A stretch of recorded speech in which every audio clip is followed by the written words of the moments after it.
नुआपड़ा जिला बोडेन थाना अधीनस्थ रोकाल ग्राम पंचायत क्षीरमाल गाँव में सीआरपीएफ जवानों परिवार को नुआपड़ा जिला डिफेन्स विभाग जवान मैंने एकत्रित हो नगद 60,000 टंकार आर्थिक राशि सहित शहीद जवानों परिवार को प्रदान करने शहीद जवानों परिवार को समवेदना जनाई जेकोनी समय सुविधा असुविधा हेले आमे आपणक परिवार सहित अच्छु बोली आश्वासना देते।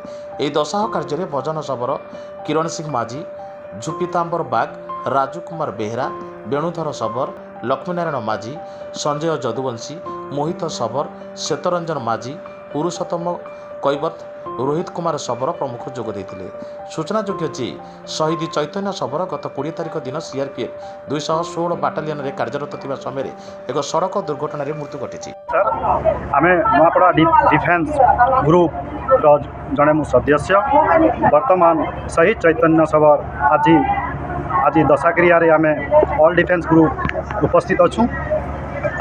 से लड़का उच्च विद्यालय शिक्षा प्राप्त करथिले एवं 2008 मसीह सीआरपीएफ 216 बाहिनी रे कार्यरत थिले।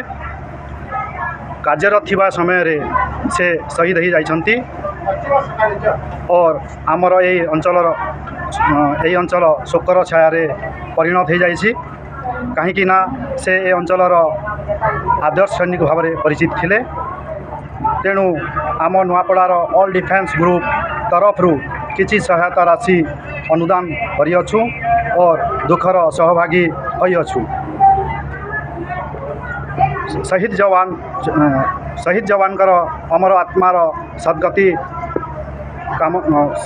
निमंते आमे प्रार्थना करुअछु। जय हिंद। नुआपड़ा जिलार मुख्य प्रतिनिधि ओम प्रकाश चौधरी को रिपोर्ट साई सत्य न्यूज।